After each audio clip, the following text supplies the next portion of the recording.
Hi everyone, this is Abhishek and I welcome you all to study stocks. आज हम back test करेंगे Siddharth Bhanushali sir की strategy, जो कि गैप सपोर्ट स्ट्रेटजी है।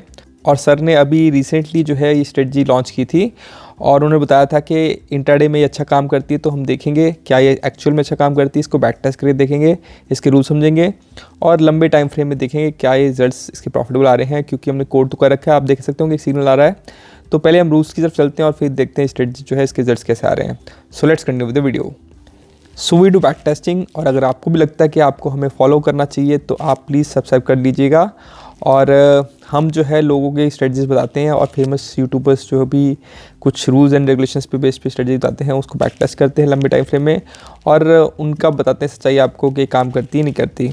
सो ऑफ लेटली जो है हमने काफ़ी प्रॉफिटेबल एंड काफ़ी लॉस मेकिंग स्ट्रेटजीज बताई हैं। तो प्रॉफिटेबल स्ट्रेटजीज का लोग लिंक मांगते हैं, तो नीचे एक एक्सेल फाइल में उसके जो है डिटेल्स होती हैं।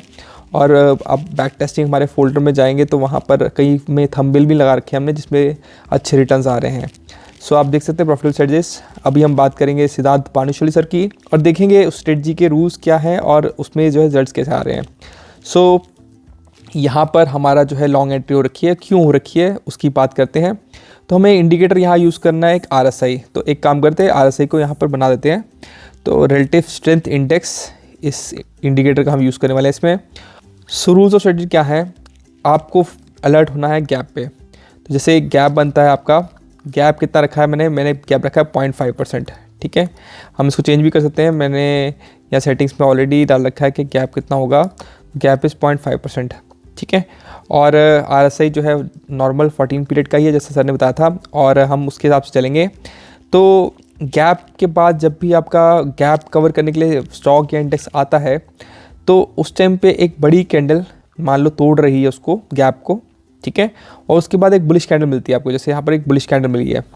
ठीक है, तो इस बुलिश कैंडल के हाई पे आपको एंट्री लेनी है, तो डेट मीन्स आपको अलर्ट होना है। ठीक है, नेक्स्ट बुलिश कैंडल आपको यहाँ मिली है तो इसके हाई पे आपने एंट्री लेनी है। तो जैसे यहाँ पर बुलिश कैंडल के हाई पे आपका जो है एंट्री ले ली हमने, और एंट्री लेने के बाद आपको रिस्क रखना है, simply low of the candle रखना है। तो यहाँ पर आपका स्टॉप लॉस होगा और 1:2, दैट मीन्स आपका जो है एंट्री यहाँ हुई है, ये x अमाउंट का आपका रिस्क है, तो आपका प्रॉफिट जो है वो 2x अमाउंट का हो जाएगा। तो 1:2 के रिस्क रिवॉर्ड पे हम इसे जो बैक टेस्ट करेंगे और देखेंगे अलग अलग सेटिंग्स में कि क्या इसके रिजल्ट्स किसी सेटिंग में अच्छे आते हैं कि नहीं आते। इसमें अब RSI का काम क्या है, RSI के लिए सर ने बोला था कि हमारा जब लॉन्ग वाली कंडीशन है वो बननी है, जब दैट मीन्स ये तोड़ के नीचे जा रहा है तो नीचे जाने पर जो है हमारा RSI 30 के नीचे होना चाहिए। राइट नाउ यहाँ 30 के नीचे नहीं है, उसका रीज़न बताऊँगा आपको मैं, बट 30 के नीचे होना चाहिए तो ही हम जो है उसे कंसिडर करेंगे कि ये हमारा यहाँ से सपोर्ट लेगा। और जैसे ही RSI 30 ब्रेक करेगा, ठीक है, RSI 30 ब्रेक करने के बाद उस कैंडल पे बुलिश कैंडल बनेगी तो उसके हाई पे आप एंट्री लेंगे। तो यहाँ RSI का फिल्टर है लॉन्ग के लिए, सिर्फ हमारा जो है गैप पे सपोर्ट नहीं लेगा, गैप पे सपोर्ट के साथ RSI को 30 में होना है, और RSI 30 क्रॉस करेगा विद द बुलिश कैंडल। जैसे ये बुलिश कैंडल है या ये बुलिश कैंडल है, उसमें RSI 30 को क्रॉस करेगा तब आप लॉन्ग लेंगे। ठीक है, मैंने क्यों 30 नहीं ले रखा है यहाँ पर, मैंने यहाँ पर 70 ले रखा है, दिखाता हूँ आपको मैं।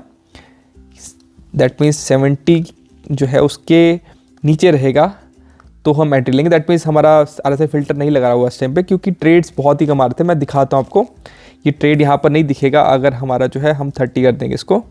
तो एक काम करते हैं, 30 करके ही बैक टेस्ट करेंगे। मैंने रूल समझाने के लिए आपको 70 रखा था, बट हम 30 की सेटिंग के साथ ही चलेंगे जो कि एक्चुअल सेटिंग है। तो इस टाइम पे ये ट्रेड नहीं आया है। ठीक है, इसका रीज़न क्या है, अब एक्चुअली ट्रेड्स हमें मिल ही नहीं रहे। इस सेटिंग में हमने देखा तो ट्रेड्स हमें मिल रहे। रीज़न उसका क्या क्लियर है, हम जब गैप अप चल रहे हैं, गैप अप में ऑलरेडी बुलिश हो गया, RSI हमारा काफ़ी ऊपर चल गया, तो RSI हमारा काफ़ी ऊपर चला गया। अब काफ़ी ऊपर चला गया, उसके बाद जो है RSI सपोर्ट के टाइम थोड़ा सा नीचे आते हुए सपोर्ट लेते हो, RSI नीचे बहुत कम मिलता है हमको, 30 के नीचे जाता तो बहुत मुश्किल से है। तो एक दो ट्रेड्स हमें मिले भी थे, बट इतने कम ट्रेड्स में कोई फ़ायदा नहीं है। दैट्स वाई मैंने RSI का फिल्टर उनका चेंज कर दिया। सेम स्ट्रेटजी ऑपोजिट साइड में भी है। ऑपोजिट ट्रेड दिखाने के लिए मैं एक काम करता हूँ, इसको मैं ओरिजिनल 70, जिससे जो है आपका ये लॉजिक काम नहीं कर रहा RSI का, बस ये ऐसे ही दिखा रखा है हमने। तो हम एक शॉर्ट भी दिखाते हैं आपको, शॉर्ट ट्रेड क्या हुआ है। तो गैप डाउन हुआ, ठीक है, ये गैप डाउन जो है कम से कम 0.5% तो होना ही चाहिए। उसके बाद जो है हमारा उसके बाद जो है स्टॉक जो है उसने गैप फिल करने की कोशिश करी, जैसे यहाँ पर गैप फिल करने की कोशिश कर रहा है वो। This is the bearish candle जो हमें दिख रही है। इसके लो ब्रेक करने पर दैट मीन्स आपका जो है इसके लो ब्रेक करने पर आपको एंट्री लेनी है, ठीक है। लो ब्रेक करते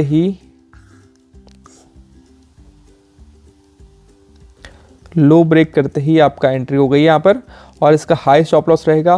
दैट मीन्स ये रिस्क हो गया हमारा, ठीक है। तो और रिस्क के साथ रिवॉर्ड कितना होगा 2x का, दैट मीन्स 1:2 का रिस्क रिवॉर्ड रहेगा।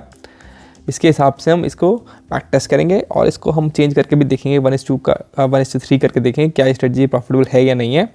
तो रिस्क रिवॉर्ड भी हमने 1:2 का सेट किया हुआ है। इसके हिसाब से हम इसे बैक टेस्ट करके देखते हैं क्या इसके रिजल्ट्स आने हैं। सो बाय द वे, अगर आपको बैक टेस्टिंग समझ में नहीं आती तो आप इस लिंक से देख सकते हैं बैक टेस्टिंग कैसे समझते हैं। और भानुशाली सर ने जो है स्ट्रेटजी के रूल्स और क्लियरली बताए नहीं थे, जो उन्होंने रूल्स बताए थे उसके हिसाब से जो है मैंने आपको बैक टेस्ट करके यहाँ पर दिखाना है। और इसी तरह की बैक टेस्टिंग अगर आपको भी करनी है, अगर आपको भी इंडिकेटर्स बनाने हैं, आपको स्क्रीनर्स बनाने हैं, आपको एल्गोरिथम करना है ताकि आपकी हेल्प कंप्यूटर करे ट्रेड लेने के लिए, तो आप हमारे कोर्स जो कि complete steps to algo trading है उसको ज्वाइन कर सकते हैं। इसमें आप starting from the beginning to the end आप सब कुछ सीखेंगे, that too on trading view. और आप कोडिंग से जो है अपनी लाइफ को काफ़ी ईजी बनाएंगे। इनिशियल पेन रहेगा बट एट द एंड बहुत फ़ायदा होगा, क्योंकि बैक टेस्टिंग या फिर जो है एल्गोरिथम बड़ा ईजी हो जाएगा आपके लिए। सो हम यहाँ पर अब चलते हैं स्ट्रेटजी में और देखते हैं इसके रिजल्ट्स कैसे आ रहे हैं। तो स्ट्रेटजी की परफॉर्मेंस जो है बिल्कुल भी नहीं आ रही, -26% है, ठीक है। और जैसा कि सर ने बताया था कि RSI 30 के नीचे होना चाहिए, उस टाइम तो ट्रेड्स आ ही नहीं रहे थे। तो ये 70 का लॉजिक मतलब हमारा RSI फिल्टर जो है वो है ही नहीं राइट नाउ, फिर भी आपका ट्रेड्स में प्रॉफिट नहीं मिल रहा है। तो बैंक निफ्टी में इसकी परफॉर्मेंस बिल्कुल नहीं आ रही, ठीक है। और चीज़ें डिस्कस करने का कोई पॉइंट नहीं है। एक काम करते हैं, निफ्टी में देख लेते हैं निफ्टी में इसका परफॉर्मेंस कैसा आ रहा है। तो निफ्टी में हम जा रहे हैं, तो निफ्टी में हमारा परफॉर्मेंस इसका 15 मिनट्स में, ये इंट्राडे में ही है। लास्ट डे जो है हम लास्ट कैंडल में हम एग्जिट कर रहे हैं, तो सबसे परफॉर्मेंस निफ्टी में भी इसका नहीं मिल रहा है, ठीक है। सो ओवरऑल स्ट्रेटजी मैंने देखा है, मैंने बहुत सारी छेड़खानी करी है। हमने रिस्क रिवॉर्ड भी चेंज करके देखा, जैसे मान लो इसे मैं 2.3 कर देता हूँ, 1:3 भी बोला सर ने, तो 1:3 में थोड़ा परफॉर्मेंस बेटर हुआ है बट प्रॉफिटेबल नहीं है ये स्ट्रेटजी।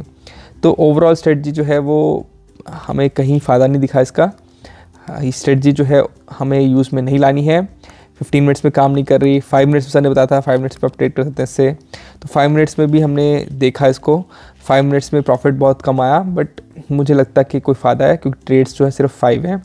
सो बैंक निफ्टी में दोनों में 5 मिनट्स या 15 मिनट्स दोनों में काम नहीं कर रही, तो इसे आप फॉलो ना कीजिएगा। दैट्स इट एवरीवन, अपना ध्यान रखिएगा। Take care, tata and bye bye.